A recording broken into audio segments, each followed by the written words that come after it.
Bien, bonjour à tous et à tous. Bienvenue dans le webinaire sur le gaspillage alimentaire.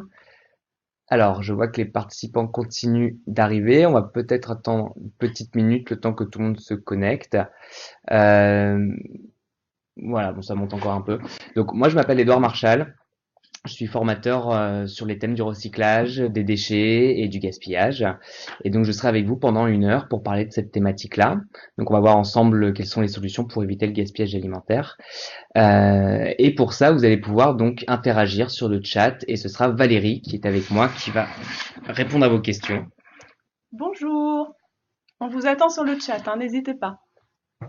Voilà, donc pendant que je vais avoir une demi-heure de présentation où je vais pouvoir donc vous parler de cette thématique-là, vous pouvez interagir en même temps sur le chat. Valérie prendra vos questions, on y répondra donc à la fin. Bon, on va pouvoir commencer. Alors, pour commencer, j'aimerais vous parler de mon expérience personnelle. Donc moi, je suis pas seulement formateur, j'ai aussi essayé d'expérimenter ce mode de vie zéro déchet, donc en réduisant d'une manière assez drastique nos déchets. Aujourd'hui, là où je vis avec mes colocataires, on produit 7 kilos de déchets par an, ce qui est 50 fois moins que la moyenne nationale. Et ça, on l'a réussi en mettant en place justement un mode de vie où on essaye de ne rien gaspiller. C'est-à-dire qu'on réutilise et on essaye de que chaque matière dans notre vie soit une matière qui puisse être réutilisable, y compris du coup les matières alimentaires, donc l'alimentation. Donc on a réussi à faire zéro gaspillage et je vais vous expliquer comment par des solutions assez simples et assez rigolotes. Alors pour commencer, je vous propose un petit sondage. Donc la question c'est combien d'entre vous cuisinent des aliments passés? Donc on va vous mettre un sondage, vous allez pouvoir y répondre. Et le but pour moi c'est de comprendre un peu où est-ce que vous en êtes sur la thématique. Est-ce que des gens sont déjà un peu donc vous pouvez voter. Oui, non, voilà, qui cuisine ces aliments? Ça peut être des aliments, des légumes, mais ça peut être aussi des boîtes de conserve un peu dépassées ou des yaourts. C'est pas forcément que des aliments végétaux.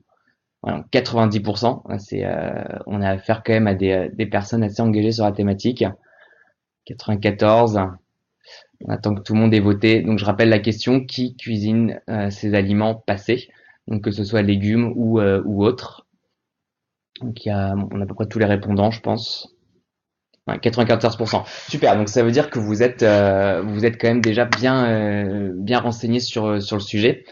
Je vais vous présenter un peu l'état des lieux du gaspillage alimentaire dans le monde et en France. Mais hop, c'est bon, c'est revenu.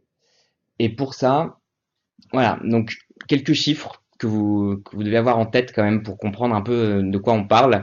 Au niveau mondial, on est à peu près 1,3 milliard de tonnes de gaspillage. Ça vous dit rien, vu comme ça, mais ça représente un tiers de ce qu'on produit par an qui est gaspillé. Un tiers, c'est assez énorme. Il y a un rapport de la FAO, qui est un organisme de l'ONU, qui vous dit que dans le monde, on produit pour 12 milliards de personnes de nourriture par an. Donc, c'est-à-dire qu'on pourrait nourrir 12 milliards de personnes avec ce qu'on produit. Or, il y a à peu près 1 milliard de personnes qui n'ont pas forcément à manger tout le temps. Donc, ça veut dire qu'avec cette nourriture qu'on gaspille, on pourrait nourrir 3 fois plus de personnes qui aujourd'hui n'ont pas assez à manger. Donc, c'est des chiffres qui sont assez abstraits quand nous on les voit, mais qui sont réels et qui sont durs en fait. En France, on n'est pas les moins pires. En moyenne, avec toute la chaîne de production qu'on a en France, on va gaspiller dans les 150 kilos de nourriture par an. Et vous, à votre échelle individuelle, vous jetez en moyenne 20 kilos d'aliments par an. Et dans ces 20 kilos, il y a au moins 7 kilos de déchets que vous jetez qui ne sont même pas encore consommés.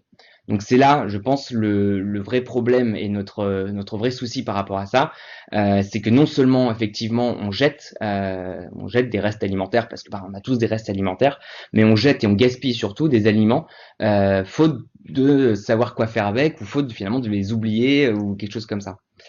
Donc pour vous expliquer un peu le phénomène, ce que nous, enfin, dans les organisations dans lesquelles je travaille, on s'est aperçu que finalement les personnes étaient assez peu au fait de ce phénomène, puisque en général, je ne sais pas ce qu'il y en est pour vous, mais en général, on va au magasin, on va acheter nos aliments là-bas, et on a assez peu finalement de lien avec le produit.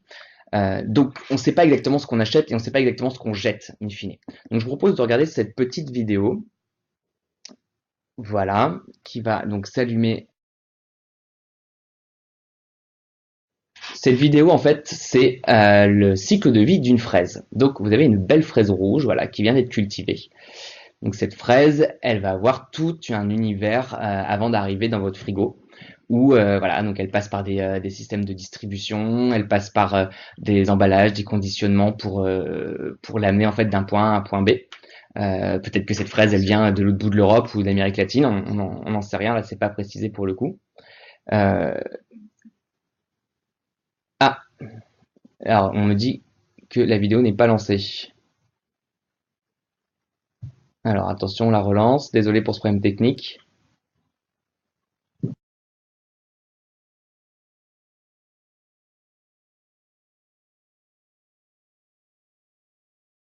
Ça marche? Voilà. Donc là, ça fonctionne. Ouais, alors désolé pour le petit souci technique. Donc, je recommence. Donc, le cycle de la fraise.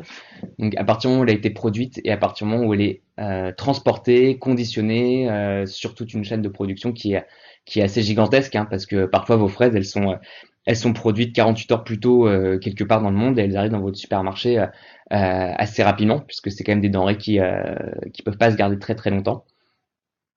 Et donc là, c'est pour vous montrer justement ce qui va se passer au moment où vous allez la trouver dans votre magasin, où elle a à peu près voilà 2-3 jours de vie.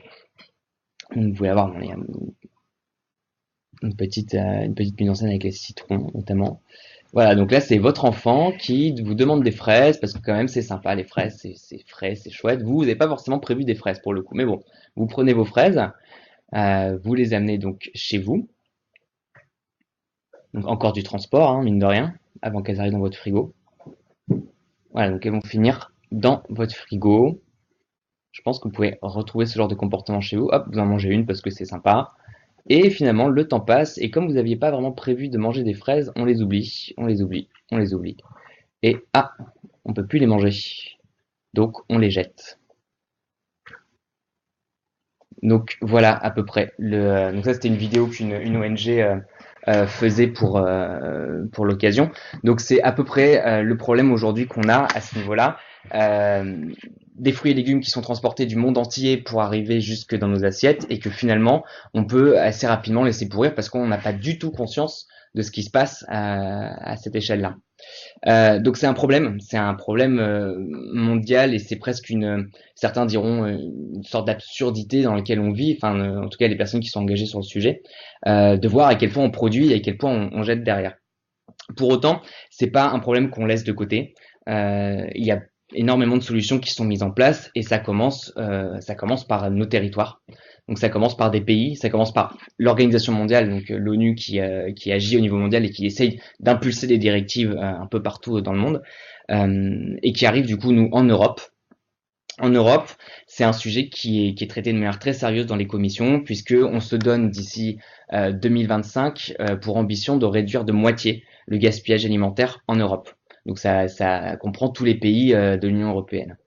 Donc c'est quelque chose d'assez ambitieux par rapport à ce qu'on gaspille aujourd'hui. Et on se donne les moyens de faire ça. Donc il y a énormément d'organismes qui prennent le relais et on a des nouveaux postes, si vous voulez, qui sont créés un peu en Europe pour essayer de gérer ça. Ça arrive en France. En France, depuis 2016, on a la loi anti-gaspillage qui a suivi justement un peu cette directive européenne, notamment en travaillant au niveau des grandes surfaces. Donc, cette loi, qu'est-ce qu'elle dit? Enfin, la loi qui est sortie en 2016, elle s'attaque essentiellement aux invendus qu'on a dans les grandes surfaces, en disant toute grande surface, plutôt hypermarché, donc supermarché, hypermarché, se doit d'avoir une convention avec des associations et de leur redonner leurs invendus. Donc, ils doivent absolument trouver des associations qui puissent récupérer leur surplus sur la semaine ou sur la journée. Après, c'est à eux de voir avec leur quantité d'aliments. Donc ça, c'est une avancée incroyable parce que si vous voulez, avant ça, les magasins ils jettent tout simplement dans les poubelles, voire ils javellisent dans les poubelles parce qu'en fait ils ont une espèce de pression sanitaire qu'ils doivent absolument suivre. Donc là, c'est une obligation de mettre ça en place. Il y a de la valorisation du coup qui est destinée, soit on en fait des repas et ça part du coup dans des centres d'associations pour donner à des personnes qui ont un peu moins de moyens. Soit c'est la valorisation alimentaire pour les animaux par exemple.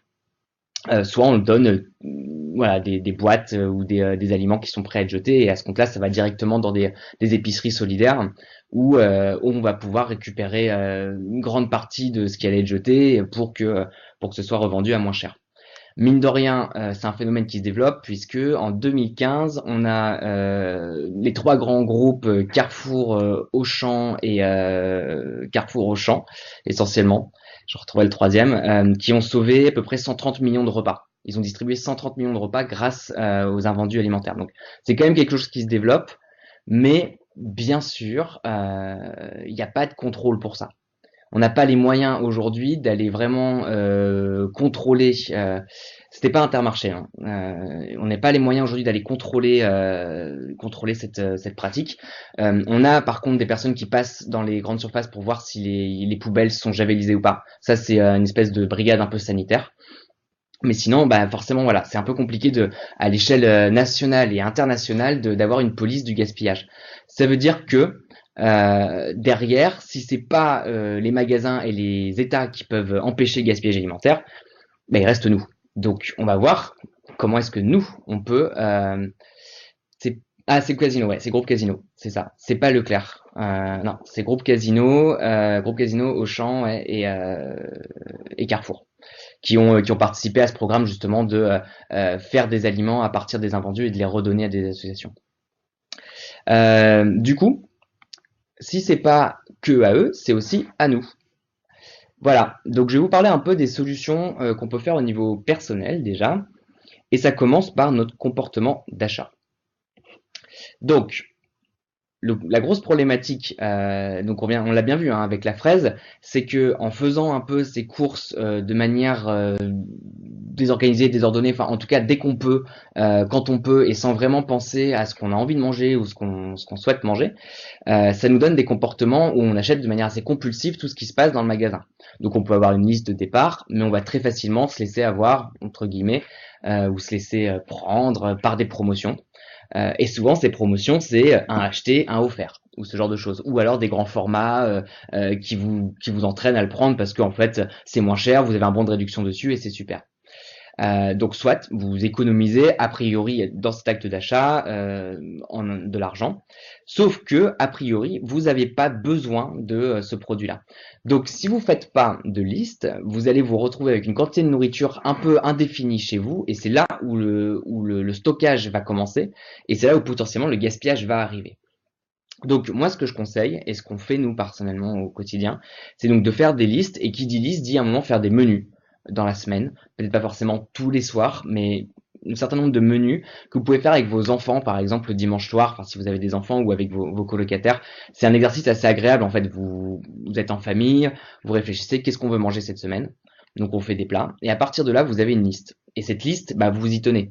À la limite, vous pouvez craquer peut-être sur un bonbon, mais sinon vous tenez à cette liste et vous verrez à quel point déjà vous aurez beaucoup moins de gaspillage et puis surtout vous allez sauver de l'argent. Mais ça on en parle juste après sur la conservation. Une autre pratique qui se développe depuis certaines années, c'est les produits moches. Je ne sais pas si vous avez déjà vu ça. C'est Intermarché qui a lancé cette campagne entre autres il y a 2 ans à peu près sur consommons des produits moches. Donc les produits moches simplement parce que on a une standardisation aujourd'hui en France, en Europe et même dans le monde des produits qui font que à la production, quand vous produisez des carottes par exemple, si elles n'ont pas la tête de carotte que la nomenclature européenne et française a décidé qu'elles auraient, elles sont jetées. Donc en gros, si vous n'avez pas une belle carotte, elle va pas dans votre supermarché. Il y a eu du coup un mouvement qui s'est levé un peu contre ça en disant mais c'est absurde parce que ça reste une carotte, ça a le même goût qu'une carotte, c'est juste que c'est pas aussi beau que ce qu'on vous montre dans les publicités, mais ça reste quand même une carotte. Donc on a, vous le voyez un tout petit peu là, ce logo, les gueules cassées. Ça c'est une structure qui s'est créée justement pour aller chercher et vendre que des produits de ce genre, tandis que Intermarché, voilà, a lancé sa campagne sur les produits et légumes moches. Alors eux, ils les vendaient en magasin, mais ils en faisaient surtout des smoothies ou des soupes, des choses comme ça, pour qu'on puisse les manger, parce que effectivement, votre carotte, même si elle est pas très belle, une fois qu'elle est broyée dans une soupe, ça a le même goût. Donc c'était un peu cette idée-là de casser ce principe de un peu de produit joli entre guillemets. L'Europe a fait beaucoup à ce niveau-là. Ça fait partie un peu des grands chantiers sur lesquels ils travaillent. Essayer de essayer d'harmoniser un peu les pratiques et de ne plus demander aux producteurs de systématiquement jeter ce qui leur semble pas beau quoi. Donc les cahiers des charges s'élargissent quelque part. On peut avoir des choux plus gros, plus petits, c'est plus trop un problème dans nos étals. Donc c'est dans presque une mode. Une autre pratique qui se développe beaucoup, c'est de consommer des produits qui atteignent une date, la date de existe-t-il en bio à la fin, ok. Euh, la date un peu de consommation finale. Donc je vais vous parler un peu de ça. La DLC, la DDM, donc la date limite de consommation et la date de durabilité minimale. Donc ces deux dates qui sont un peu pour nous qui travaillons dans le monde du gaspillage un problème parce qu'elles sont assez arbitraires et je vais vous expliquer pourquoi. La date de limite de consommation, c'est quand sur vos produits vous avez marqué à consommer jusqu'à telle date. Ça veut dire que a priori passé cette date, vous avez un risque sanitaire dans le produit. Cette date-là, elle est posée par des entreprises qui produisent voilà, vos produits, vérifiée par des organismes sanitaires, mais complètement arbitraire. Ça veut dire que il y a un cas qu'on reprend souvent, c'est le cas du yaourt. En France, on fait des yaourts qu'on envoie dans les dom-toms, parce qu'à un moment, c'est aussi la France, les dom-toms. Le produit est fait le même jour, et elles ont juste pas la même date de limite de consommation. En France, ça sera plus court que dans les dom-toms où on va rallonger la date parce que le produit est tout à fait mangeable. Ça veut dire qu'un yaourt, potentiellement, étant donné en plus que c'est tout ce qui est à base de lait, si vous voulez, c'est vivant, c'est pas encore mort, donc ça peut continuer à vivre. Vous pouvez le manger encore après un mois, la date, cette fameuse date limite de consommation, il sera encore bon. Et ça, c'est problématique parce que vous pensez que les yaourts, c'est du lait, ça va pas, ça va pourrir, donc on jette. Et ça va très vite parce que, encore une fois, cette pratique d'acheter des grandes quantités à la fois, vous avez votre pack de yaourt, vous savez pas quoi en faire, vos enfants ils en veulent plus, vous avez passé la date, vous les jetez. Sachez que vous pouvez les consommer mais sans aucun problème. Les seuls aliments qui sont vraiment un peu compliqués à faire dépasser au niveau des dates, c'est tout ce qui est en putréfaction, donc les viandes, les poissons, enfin tout ce qui est déjà mort en fait. Là pour le coup, il faut pas trop le garder, faut pas le garder trop longtemps. La DDM, donc date, oula, excusez-moi, date voilà, de durabilité minimale. Là, c'est tout ce qui est à consommer de préférence avant le. Donc là, ça veut dire que passer cette date, vous avez un goût, une texture qui va changer, mais le produit est consommable. Voilà. Donc, pareil, jeter par exemple une boîte de conserve, quelque chose comme ça a pratiquement pas de sens. Une boîte de conserve, c'est pratiquement, enfin, c'est pas à vie non plus. Il y a un moment où forcément l'aliment dedans va se dégrader, mais 3 ans plus tard, vous pouvez encore manger vos boîtes de conserve sans problème. Il y aura peut-être un goût un peu étrange, mais ça reste mangeable. Donc, ces dates de consommation, elles sont importantes et elles sont un peu une clé dans le gaspillage alimentaire parce que justement, elles nous imposent de jeter systématiquement des choses et ça se passe dans les grandes surfaces, hein, ça commence dans les grandes surfaces où en fait ils ravancent à chaque fois les dates qui sont les plus proches d'être passées, mais une fois que c'est passé, ils ont plus le droit de le vendre. Et ça c'est quand même problématique parce que c'est-à-dire que le produit est encore mangeable et on va jeter un produit mangeable dans la poubelle parce que la date est passée. Donc c'est quelque chose sur lequel on travaille, mais en tout cas vous pouvez être vigilant. Et il y a toute une dynamique qui justement essaye un peu de d'amener ça euh, à essayer justement d'aller vendre des produits qui sont un peu en fin de vie. Et on a des applications qui existent comme Optimiam, comme To Do Good, où justement ils vous proposent de vous référencer sur une carte les magasins ou les endroits où vous allez pouvoir acheter du coup ces produits-là. Et en général, ils sont moins chers. Donc vous avez tout à gagner à faire ça. On a une très belle association aussi qui s'appelle la Tente des Glaneurs. Et la Tente des Glaneurs, c'est sur les marchés un peu en France, ça se développe de plus en plus, peut-être que vous connaissez. Cette Tente des Glaneurs, elle va chercher pour vous les légumes dans les marchés, donc les denrées dans les marchés, et elle vous les remet sur un stand, et vous faites la queue, et vous allez chercher vos invendus comme ça à la fin du marché. Moi, personnellement, quand j'étais étudiant, j'ai vécu 1 an sans jamais acheter de légumes, juste avec ce système-là. C'était quand même quelque chose d'assez pratique. Et enfin, donc dans votre consommation, si vous voulez aller encore plus loin un peu dans le process, on essaye de développer en France les magasins de vrac. Donc d'aller acheter en fait ses fruits, ses légumes, ses condiments, ses pâtes, ses céréales, enfin tout ce que vous voulez en vrac. Parce que à ce moment-là, vous achetez la juste dose. Normalement, vous êtes censé arriver en disant, bah, cette semaine, on est tant à la maison, donc on aura besoin de, par exemple, de tant de crème fraîche ou de tant de lait ou de choses comme ça, et vous achetez pas en gros et en énorme. C'est une pratique qui est un peu plus compliquée pour le coup parce qu'elle demande d'avoir des magasins en vrac déjà pas loin de chez soi, et souvent excusez-moi, avec la vie en famille, la vie au travail, c'est peut-être un peu plus compliqué à s'organiser. Il n'empêche que si vous voulez pousser un peu la démarche plus loin, c'est ce qui vous évite a priori du gaspillage parce que vous savez ce que vous achetez, vous savez où c'est et vous savez quand c'est. Voilà. Donc ça c'est à l'acte d'achat. Donc très très important l'acte d'achat. Prendre conscience de ce que vous achetez, comment, pourquoi. C'est pas juste, enfin vous l'avez bien vu avec la fraise, hein, c'est pas juste une question de prix, c'est une question de ressources et c'est une question aussi de ce que vous consommez derrière.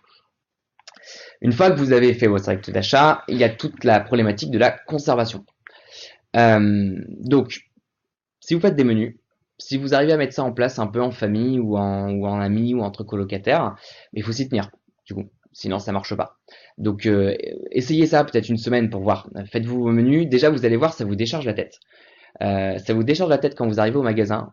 Parce que du coup, vous n'êtes pas en train de dire, oh là, ça clignote dans tous les sens, qu'est-ce que j'achète? Et ça vous décharge la tête dans la semaine parce que chaque soir, vous savez exactement ce que vous allez manger. Et ça, on n'y pense plus. Et mine de rien, ça vous allège pas mal le quotidien. Dans la conservation, il y a tout ce qui est organisation du frigo. Donc là, vous le voyez pas très bien, mais on vous le mettra sur Chorus, hein, la présentation, vous pourrez aller voir un peu plus en détail.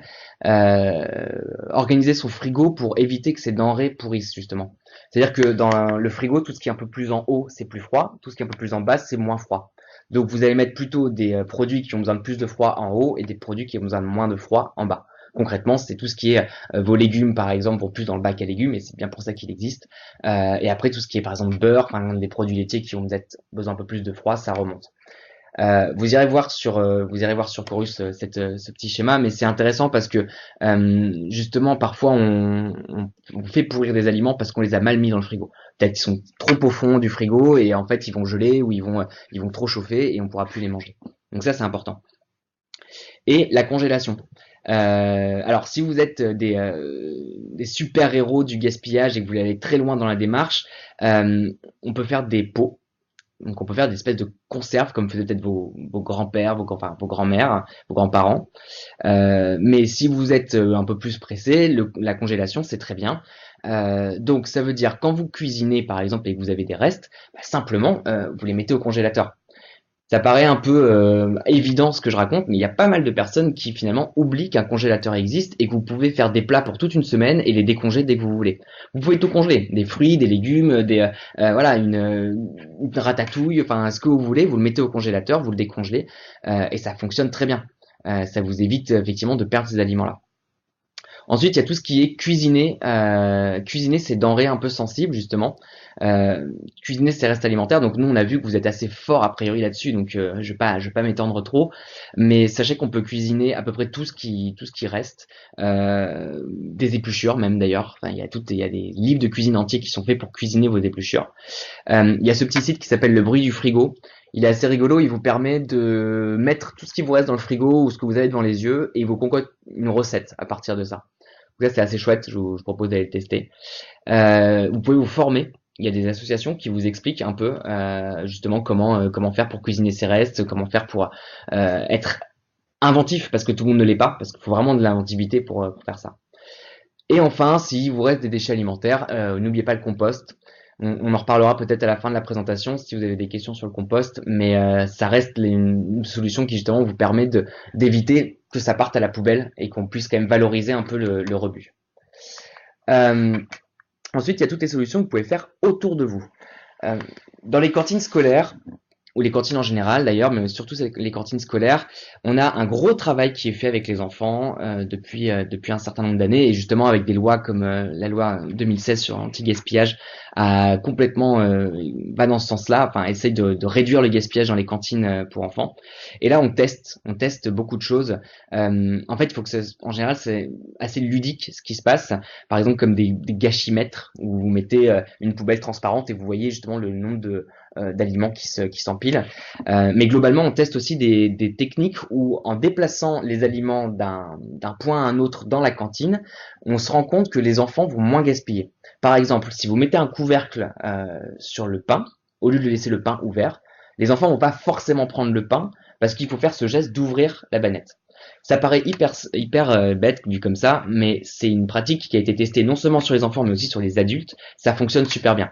On appelle ça des nudges, ça s'appelle des coups de pouce. Je vais pas m'étendre là-dessus, mais globalement, si vous avez envie un peu d'aller plus loin dans la démarche avec vos enfants dans leur cantine, essayez de vous renseigner un peu sur internet, vous mettez nudge, cantine, et vous avez plein d'idées qui existent, et vous pouvez du coup le proposer à l'école de vos enfants, parce que ça commence quand même par là, quoi. Enfin, nous on a un peu l'impression que si un enfant est sensibilisé à ce qu'est un produit et pourquoi faut pas le gaspiller, ça deviendra un consommateur responsable, donc c'est très important. Dans les restaurants, pareil, une nouvelle mouvance un peu qui émerge. On a des restaurants qui cuisinent qu'avec des invendus. C'est le cas du Frigan Pony à Paris, par exemple. Mais il y en a plein d'autres en France. Enfin, si vous tapez sur Internet restaurant invendu près de chez vous, vous trouverez certainement quelque chose. On a des restaurants qui vous servent à la portion. Il y en a un à Lyon notamment, je me rappelle plus du nom, mais en fait c'est assez intéressant. Vous avez votre menu, un peu comme dans une pizzeria. Vous commandez pas une assiette normale, vous commandez une assiette selon votre faim. C'est-à-dire que vous allez aussi payer selon votre faim quelque part. Et enfin il y a le doggy bag. Donc le doggy bag c'est une pratique qui est très répandue dans les pays anglo-saxons, mais qui est pas voilà qui arrive petit à petit en France. Et moi, j'avais une petite question d'ailleurs. Est-ce que certains d'entre vous ont eu à faire un peu à cette pratique? Est-ce que vous avez pu demander des doggy bags dans les restaurants? Et si oui, comment est-ce que ça a été perçu? Donc voilà, vous allez pouvoir voter. Là, on va faire un autre petit sondage. Qui est-ce qui a déjà demandé un doggy bag? Donc doggy bag, hein, pour ceux qui connaissent pas, le fait de demander son repas dans un petit sachet à la fin de votre repas au restaurant, quoi. Donc vous avez des restes, vous dites ah bah mince, j'ai plus faim, comment je fais? Voilà. Donc plutôt du non, hein, 67% de non. Et j'ai envie de dire c'est un peu normal parce que c'est vraiment pas encore très français comme manière de faire. Il y a beaucoup de restaurants, en tout cas dans les retours qu'on a, qui sont pas d'accord avec ça. Donc bon, ça va se développer, mais en tout cas n'hésitez pas. Légalement, bientôt les restaurants seront obligés hein, de vous servir vos doggy bags. Et il y a des sociétés qui existent maintenant qui vous proposent des belles petites boîtes pour partir avec. Donc il n'y a plus trop de raisons de ne pas le faire. Voilà, donc ça c'était pour ce qui est de la restauration, qui représente quand même mine de rien pas mal de gaspillage autour de nous aussi, parce qu'on sert des trop grosses portions sûrement. Alors on va revenir sur la présentation, voilà. Et et donc il nous reste dans les solutions autour de vous, des solutions en entreprise.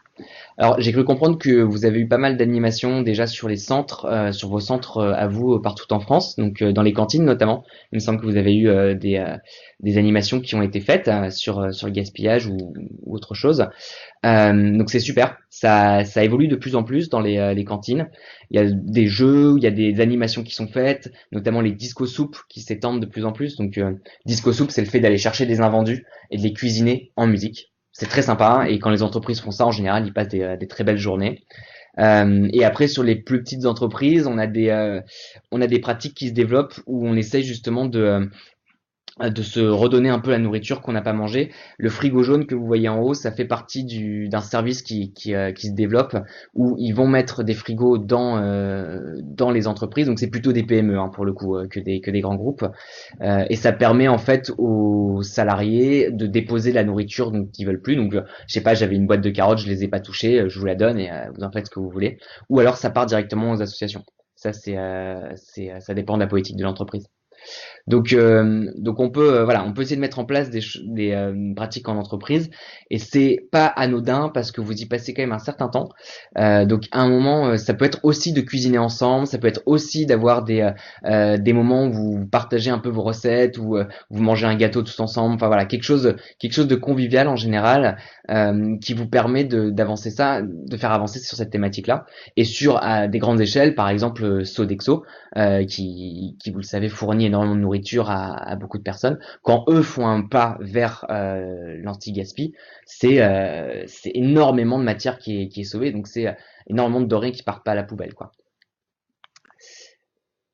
Hop, voilà, donc dernière slide, je vous ai mis des ressources. Donc pareil, vous irez sur Chorus, vous pourrez aller cliquer sur les liens. Pas mal d'événements qui sont réalisés autour de ça, que vous pouvez proposer à votre entreprise ou même autour de vous si vous avez des associations, des écoles, voilà, enfin ce que vous voulez.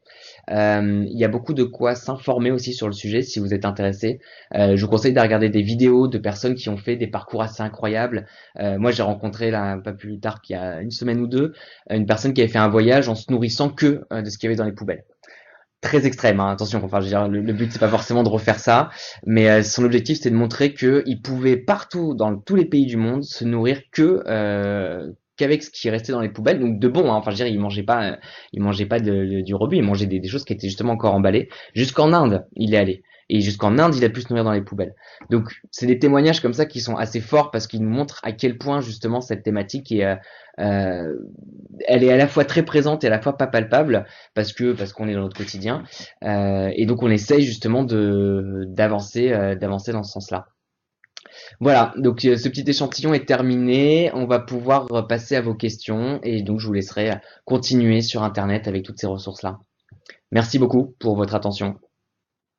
Donc déjà, Édouard, tes derniers propos ont suscité un petit débat sur le chat, donc c'était assez intéressant parce que il y avait certains qui disaient qu'il y avait difficile de faire de l'économie entre guillemets dans les buffets asiatiques notamment où on mangeait à volonté, où on pouvait se servir à volonté. Donc bon, il y a eu des échanges interactifs que tu pourras revoir mais que tous les participants ont vu. D'accord. Et puis ça continue, hein. J'ai vu cela dans un resto sur Dijon, ça marche. J'ai vu un documentaire avec quelqu'un qui mangeait que des McDo. Ah, oui, dans les poubelles de McDo, ouais. On Un peu plus prend sur les compliqué. derniers, donc Aurélia, cuisiner les épluchures même si les fruits et légumes ne sont pas bio. Point d'interrogation, je pense aux pesticides qui se réfugient dans la peau. Puis après on remontera sur ceux Alors, d'avant. effectivement, on parle souvent de ce problème. Bon, il faut savoir qu'il n'y a pas que dans la peau qu'il y a des pesticides. Je veux dire, le légume, de toute façon, s'il est pas bio, il est pas bio. Enfin, c'est pas en enlevant la peau que vous aurez un légume propre, entre guillemets.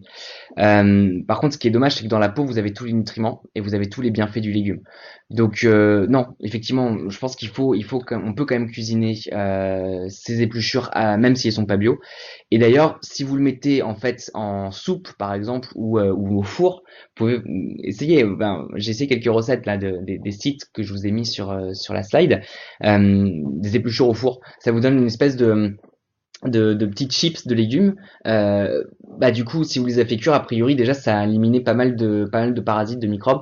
Donc non, je pense qu'il faut y aller. Soit vous avez vraiment une démarche d'aller en bio et à ce compte-là c'est super, mais si vous n'avez pas forcément les moyens ou pas encore l'envie, sachez que vous pouvez voilà consommer aussi bien la peau que le reste du légume. Vous n'allez pas mourir en tout cas, c'est sûr. Alors, puisqu'on était sur le bio également, il y a Véronique qui pose une question. Les légumes moches existent-ils en bio? Normalement oui, dans le sens où alors pas tous les magasins bio, mais en tout cas si vous allez dans les magasins un peu engagés, vous avez par exemple les Biocoop ou les nouveaux Robinson. Vous verrez les tailles de légumes sont de toute façon différentes. On n'est pas sur une politique de légumes moches parce que eux pour le coup ils font pas la différence entre une belle ou une moche carotte. Toutes les tailles et toutes les formes sont dans les bacs. Donc effectivement ça existe. Maintenant sur les magasins plus Naturalia ou voilà, enfin je vais pas tous les citer, mais ça va dépendre des grandes surfaces ou ça va dépendre des marques, je pense pour le coup. Mais normalement ils essayent pour les engager de ne pas faire la différence. Et en fait ce qui est assez intéressant c'est qu'ils font tellement pas la différence qu'ils vous le disent pas. Et ça, c'est quelque chose qui est hyper intéressant puisque quand vous arrivez quelque part et qu'on vous dit pas que c'est quelque chose de moche, qu'on vous dit juste que c'est quelque chose de normal, bah vous le consommez normalement sans vous poser de questions. Donc c'est assez, voilà, c'est assez efficace. Béatrice demandait, quand on était sur les sujets des yaourts et des dates de conservation, si les dates de consommation sont aussi valables sur les yaourts qu'on fait soi-même. Alors là pour le coup, moi je m'aventurerai pas sur ce terrain-là parce que je ne sais pas à quel point vous faites bien vos yaourts. Disons qu'effectivement le yaourt c'est quand même un mélange à un moment qui est de la fermentation, hein, donc d'un mélange de pas mal d'éléments. Je dirais que si vous êtes sûr de votre coup, ils peuvent rester normalement aussi longtemps que dans grande surface. Si vous n'êtes pas sûr, bah mangez-les vite quoi. Enfin, comme je suis pas dans votre yaourt, je peux pas vous dire. Je sais qu'en grande surface, ils ont des conservateurs dans leur yaourt qui leur permettent de toute façon de tenir. Pour vous, voilà, après ça dépend quelle recette vous utilisez et à quel point il fait chaud, il fait pas chaud. Enfin, ça c'est très lié à votre environnement aussi intérieur. Mais c'est pareil pour tout. Par exemple, un œuf, il y a toujours ce marketing un peu de ultra frais, machin. Mais en fait, un œuf, ça peut rester. Ah, ici il y a une réponse. Je fais des conserves max 10 jours. Ouais, effectivement. Mais 10 jours, c'est bien. Je pense qu'il faut pas aller tellement plus loin. Mais les œufs, on peut les garder 2, 3 mois facile, en fait, hein. Si vous les mettez dans une cave ou à un endroit assez frais et sec, aucun problème. L'œuf, il est vivant, donc de toute façon, il fait sa vie et un jour, il mourra. Mais cette histoire de d'œufs ultra frais à manger, déjà, c'est faux. Parce que, comme l'histoire du yaourt, vos œufs, ils sont pas à 2 jours. Enfin, c'est juste qu'à un moment, ils sont peut-être à... Enfin, il y a tout un micmac qu'ils font pour justement avoir ce genre de dates, mais elles sont fausses. Et en plus, non, vous pouvez clairement les conserver très longtemps, les œufs, il n'y a pas de souci. Ensuite, on a Anne-Laure qui posait une question concernant la conservation de la farine. Est-ce que la farine, et elle posait aussi la question pour les gâteaux, on peut les conserver combien de temps après la date limite? Alors, la farine, si elle n'est pas utilisée, très très longtemps. Il faut juste la conserver dans un endroit sec et surtout fermé, dans un bocal par exemple. Parce que sinon, vous aurez des charançons qui vont rentrer dedans, des petits insectes.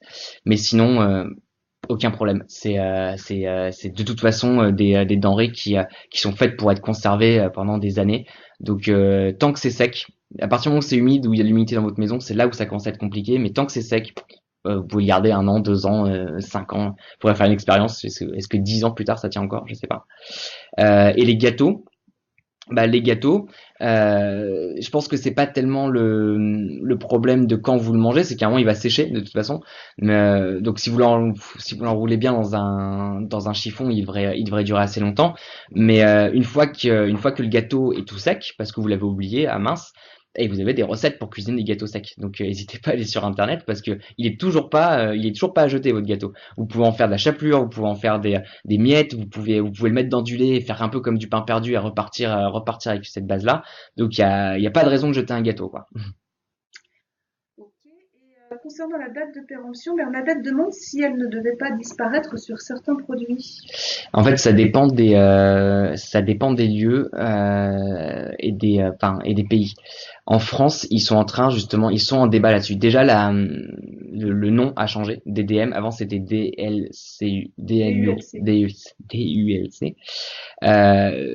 Donc les nomenclatures sont en train d'évoluer. Maintenant, c'est pas encore prévu que ça soit supprimé à une date précise, quoi. Ils sont justement en train de travailler sur ce système-là, déjà pour allonger les dates, voire pourquoi pas les supprimer. Sauf que derrière, il y a encore des problèmes d'assurance aujourd'hui. C'est une question de responsabilité.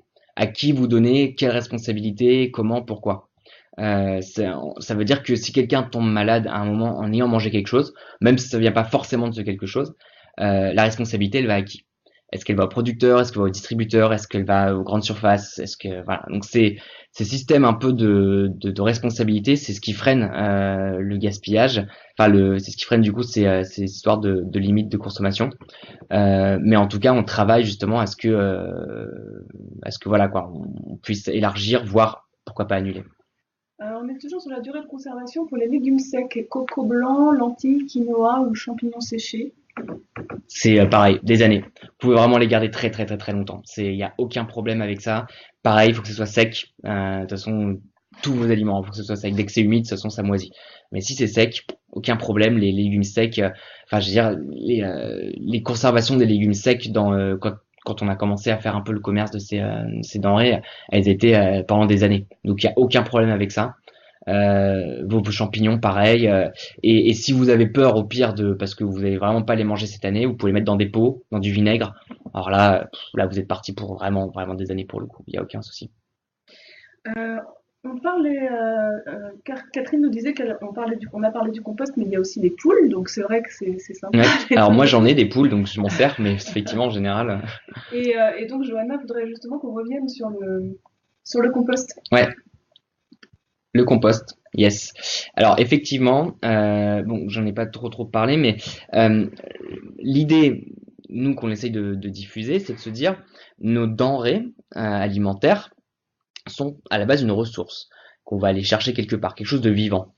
Nous, en France, et dans d'autres pays, mais en France en tout cas, ce qu'on connaît, on les jette dans la poubelle des ordures ménagères, donc la poubelle classique.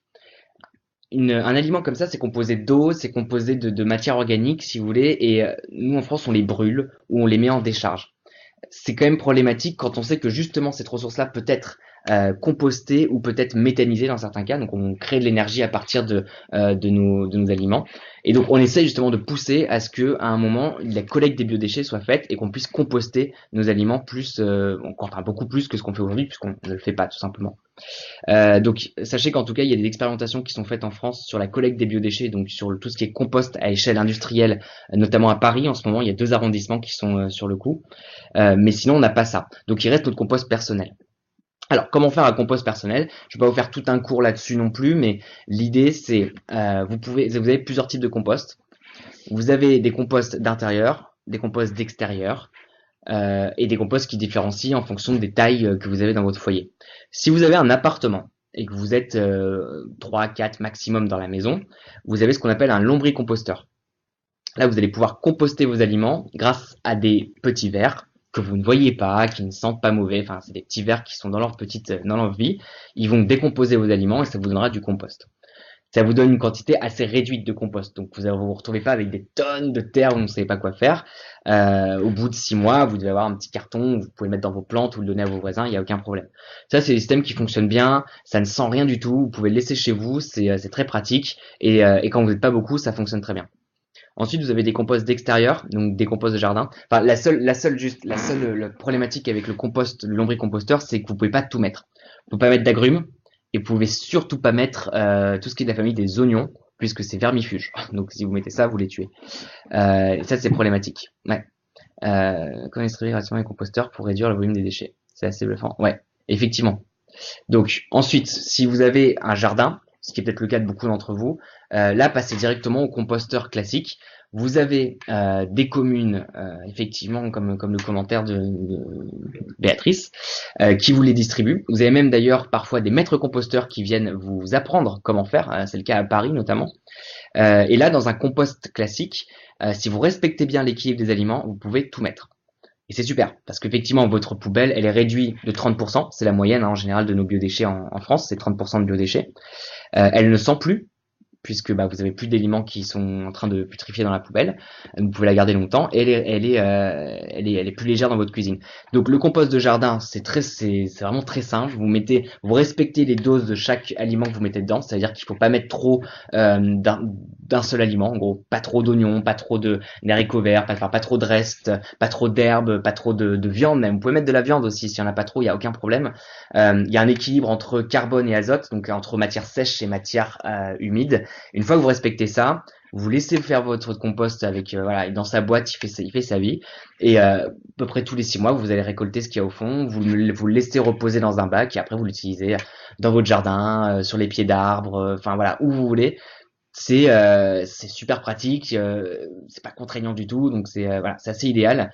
Et après, si vous avez une très très grande surface et que vous avez un grand jardin, vous pouvez faire un compost directement à même le sol. Vous faites une grande butte où vous mettez tous vos déchets verts et au centre, vous pouvez mettre éventuellement du coup vos déchets alimentaires pour éviter qu'il y ait trop de bêtes qui viennent dessus. Mais c'est aussi une pratique qui se fait où il y a même des personnes qui les mettent d'ailleurs directement dans leur potager.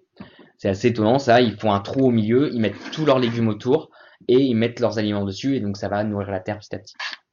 Mais je déconseille un peu, c'est une technique un peu douteuse, je trouve. Et Johanna demande pourquoi il faut le laisser reposer dans un bac avant de l'utiliser. Parce qu'en fait, il y a 2 stades il y a même, enfin, en vrai, il y a beaucoup plus de stades, mais les 2 grands stades du compost, c'est décomposition des matières premières et ensuite création en fait du compost de l'humus quoi, finalement qui va être votre matière que vous allez pouvoir utiliser. C'est-à-dire qu'il y a toute une première couche qui va se dégrader. Cette couche-là, ça va faire des espèces de grumeaux, enfin quelque chose d'assez brouillon, mais qui va être bien dégradé. Là, vous allez le laisser reposer et ça deviendra de la terre. Et c'est une terre qui sentira le terreau, si vous voulez quoi. Et ça, pour ça, il faut le laisser reposer encore un peu, le temps que toutes ces matières vraiment soient décomposées. Et il vous restera toujours quelques noyaux, quelques trucs qui vont traîner. Ça, c'est pas très grave, vous les enlevez. Et soit vous leur faites refaire un cycle de compost, soit vous les mettez à la poubelle, enfin si vous voulez vraiment pas les utiliser ou dans le jardin. Mais si vous utilisez tout de suite votre compost, si vous voulez, ça risque de tuer vos plantes. Et ça risque en fait juste que vous ayez des morceaux de légumes un peu partout dans votre jardin. C'est pas forcément très joli. Et surtout, c'est pas, ça peut acidifier la terre ou ça peut la neutraliser entre guillemets selon les types de légumes. C'est important. Il y a quand même faut être quand même un peu sérieux avec le compost dans le sens où si vous mettez votre compost un peu n'importe comment dans le jardin, vous risquez quand même de tuer vos aliments, enfin des choses que vous essayez de faire pousser. Donc il faut toujours avoir un mélange entre la terre et votre compost, les mettre avant et pas pendant, voilà. Mais ça c'est des techniques, si vous voulez, vous les retrouvez sur internet, vous mettez comment composter dans Google et il vous explique tout, il y a aucun problème, il y a des schémas, il y a tout ce qu'il faut pour ça. Ou après il y a même des maîtres composteurs que vous pouvez aller voir dans vos communes effectivement ou des associations. Si c'est fini pour le compost, moi je propose de revenir à une question de Fabienne qui demandait comment est-ce qu'on fait pour congeler sans risque. Congeler sans risque. A priori, il n'y a pas de risque à congeler, d'une manière générale. Enfin, évitez de le mettre au contact d'un plastique, parce que manifestement, le plastique à un moment va se souder à l'aliment, et donc vous aurez des morceaux de plastique dans vos aliments. Privilégiez plutôt les boîtes ou les boîtes ou même les chiffons, ça peut fonctionner aussi. Quand vous enroulez des matières qui sont déjà que vous avez déjà cuisiné quoi, enfin des choses comme ça, ou les pots. Les boîtes en verre. Les boîtes en verre, voilà. Les pots en verre. Ça, du coup, ça fonctionne bien. Pour essayer de pas, voilà, attraper les mauvais éléments du plastique. Évitez de le mettre à même le congélateur, votre aliment. Donc, mettez pas de la viande à même le congélateur, par exemple, ça, parce que il y a un moment, votre congélateur, il est pas si propre que ça. Mais sinon, il y a aucun risque. Enfin, vous pouvez le laisser des années, en fait. Enfin, il y a un moment, il va forcément se dégrader, l'aliment, mais il va prendre beaucoup de temps à le faire. Donc, il y a pas trop de problèmes, normalement, avec le congélateur. Et Jocelyne demande si on doit mettre sous vide avant de congeler. Pas nécessairement. Pas nécessairement parce qu'en fait, de toute façon, la glace va emprisonner les bulles d'air. Donc, il y aura de toute façon pas d'air. Donc, a priori, vous pouvez, mais je vois pas tellement la valeur ajoutée, personnellement. Eric s'insurge en disant pourtant on vend des sacs de congélation. Ah Oui. oui. Mais pourtant, on vous vend beaucoup d'éléments dans du plastique. Et sachez que le plastique, oui, c'est quelque chose qui, pour le coup, au niveau santé, enfin là, plus que le fait que ça provoque que ça crée un déchet ou quoi que ce soit, c'est au niveau santé, c'est pas bon du tout pour vos aliments. C'est-à-dire que même dans votre bouteille d'eau, par exemple, que vous buvez, quand le plastique se chauffe, il émet des particules qui contiennent le plastique dans votre eau, donc vous buvez en fait quelque chose de pas bon quoi. Une fois qu'il se refroidit, il se réchauffe. Enfin, le plastique globalement, tout aliment en contact avec du plastique prend un peu de ce plastique. Donc on mange du plastique. Ouais, effectivement, ils nous vendent des sacs de congélation parce que c'est pratique, parce qu'à un moment vous mettez vos aliments, vous zippez, hop, congélateur, super, pratique parce que standardisé, mais pas simple. Donc évitons ça, ouais, si possible. On avait une question un peu plus professionnelle entre guillemets de Laurent qui demandait si les restaurants d'entreprise entraient dans le champ de la loi anti-gaspi. Et Thibaut répondait via le chat que certains restaurants de Covea, notamment, étaient soumis à la loi anti-gaspi. Tu peux nous éclairer là-dessus ou pas? Ouais, je bois un peu d'eau. Ouais. Par exemple, ça c'est une gourde qui n'est pas en plastique dégradable. Donc au niveau de la loi anti-gaspi, ils ont arrosé entre guillemets à peu près tout le monde. Donc, tous les secteurs où il y avait du gaspillage alimentaire, ils sont passés, y compris les restaurants d'entreprise. Maintenant, ce qu'il faut savoir, c'est que c'est à la bonne volonté de l'entreprise à un moment de mettre en place quelque chose. C'est-à-dire que cette loi, elle propose une mise en place. Quelque part, elle impose aussi dans certains cas. Je pourrais pas vous dire spécifiquement sur les restaurants alimentaires en entreprise ce qui est prévu dans l'imposition, mais c'est jamais une imposition pénalisante a priori. Enfin, vous aurez pas de contrôle qui vous dit vous devez avoir zéro gaspillage dans votre restaurant alimentaire. Donc c'est forcément au bon vouloir de l'entreprise de pouvoir mettre en place ce que la loi propose, respecter la loi quelque part parce que c'est finalement en se responsabilisant, hein, se dire ben moi la loi dit ça donc je me responsabilise, je respecte la loi même si j'ai pas forcément de contrôle là-dessus. Euh, et voilà. Mais il y a globalement plus de l'incitation que de l'imposition dans cette loi-là pour l'instant. Ce qui est le cas à peu près pour toutes les lois sur l'environnement. Enfin, il y en a pas beaucoup qui sont contraignantes au point d'être pénalisantes en tout cas. On revenait, donc ça c'est effectivement la temporisation du chat. Je suis désolée, on Mhm. repart sur le Non, sujet mais de pas la de souci. congélation. Indépendamment du plastique, Marie et Laurence se demandaient ce qu'il en était de l'aluminium, des barquettes en aluminium et Mhm. des papiers d'aluminium. L'aluminium, c'est pareil, hein. C'est-à-dire que quand vous conservez dans l'aluminium, votre aliment, il va prendre de l'aluminium en lui, quoi. C'est de toute façon, on peut pas y faire grand-chose. Donc oui, encore une fois, c'est pratique, mais c'est pas, si vous voulez, au niveau sanitaire, c'est pas idéal. Moi, j'éviterais hein, l'aluminium dans le congélateur parce que à un moment, personnellement, j'ai jamais fait ça. Donc je saurais pas vous dire exactement comment ça réagit, mais par rapport au plastique, il me semble que l'aluminium va vraiment va dégager quelque chose qui, à mon avis, n'est pas sain pour l'aliment.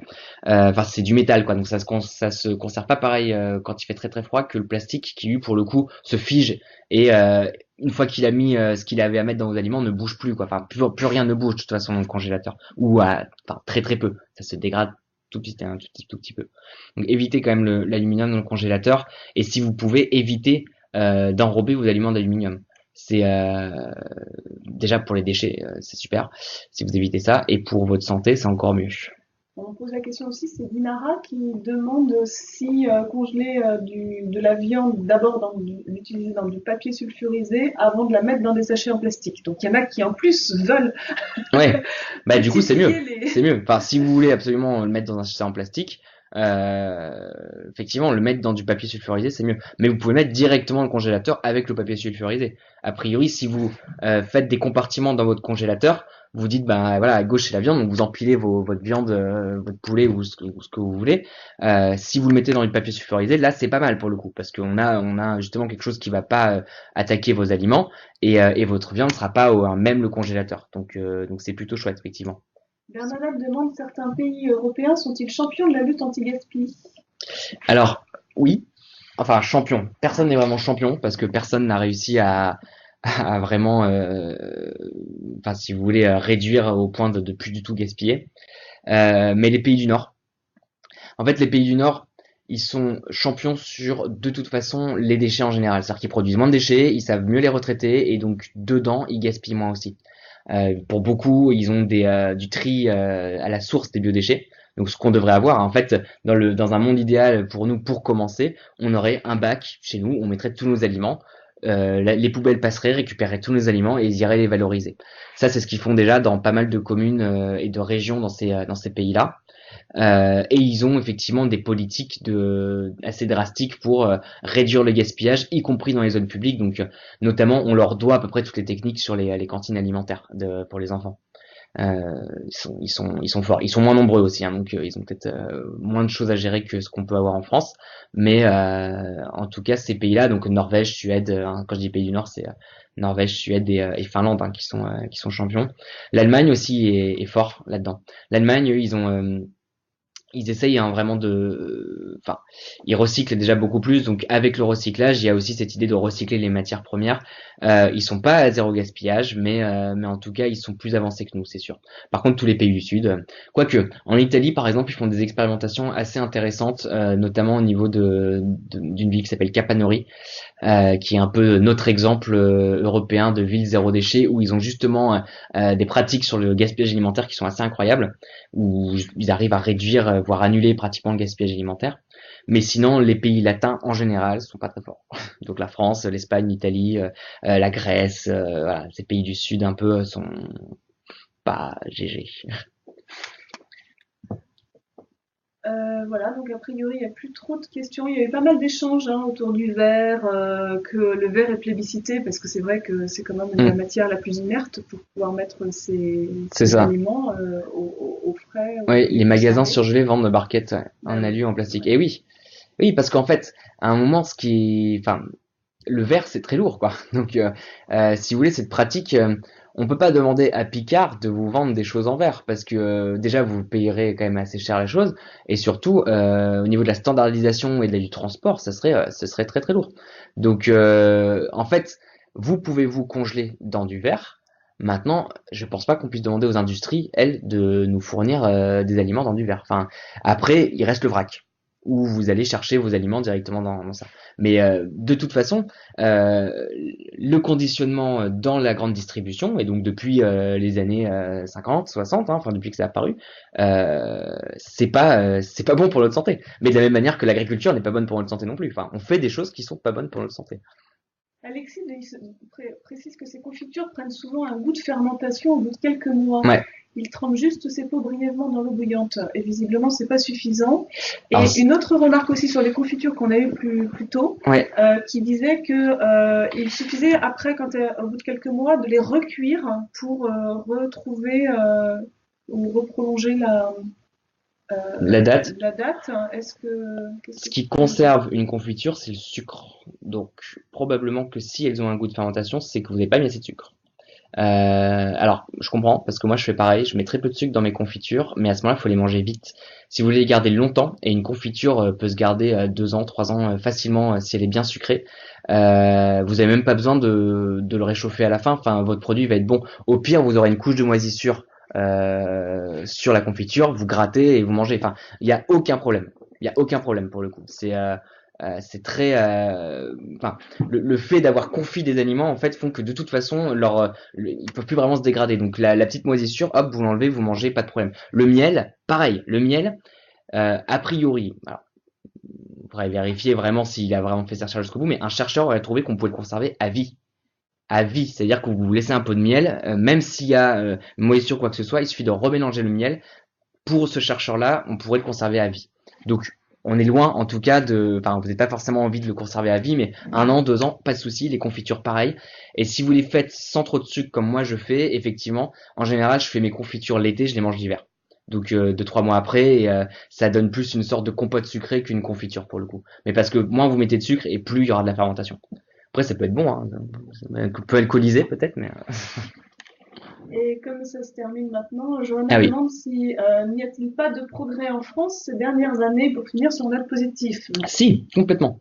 Il y a complètement des progrès, comme je montrais, c'est un problème qui est vraiment pris à bras le corps par l'Europe et la France. C'est pas parce qu'on est aujourd'hui mauvais qu'on n'est pas en train de s'améliorer, on est en train de s'améliorer. Et ça se voit justement avec cette loi de 2016 qui vient elle-même de la loi sur la transition énergétique qu'on a fait passer en 2015. On voit à quel point la France est volontaire dans cette démarche-là. Et au niveau environnement, le gaspillage alimentaire, c'est une des priorités.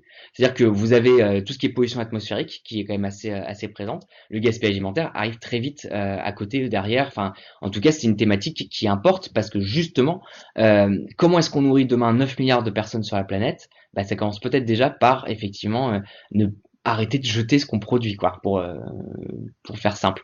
Donc oui, la démarche est lancée. En France, on est loin d'être les pires. Enfin, c'est pas parce qu'on n'est pas très bon qu'on est les pires. On a quand même fait des avancées qui sont vraiment intéressantes. On a une sensibilisation et une sensibilité du coup au sujet qui est là. Hein. Enfin, c'est-à-dire que vous pouvez pas du tout être écolo entre guillemets dans votre tête, mais ne pas gaspiller des choses parce que vous considérez que gaspiller c'est pas bien. Et ça, c'est quelque chose qui est assez présent en France, enfin, pour le coup. Euh, mais il reste du boulot. Il reste du boulot et notamment si on veut à un moment passer sur un mode de vie plus sain pour nous et pour nos enfants. Voilà, c'est une thématique sur laquelle il va falloir travailler ardemment. Voilà. Eh ben merci beaucoup à tout le monde d'avoir été là. Vous étiez très actifs, c'est super. Et donc on vous mettra les slides sur Chorus et vous allez pouvoir explorer un peu ça si ça vous intéresse. Et vous verrez, c'est une thématique une fois qu'on tombe dedans qui est assez passionnante de voir à quel point tout ce qui vous entoure est de la ressource et cette ressource, on peut en faire quelque chose quoi. Voilà. Merci beaucoup, bonne journée et à bientôt.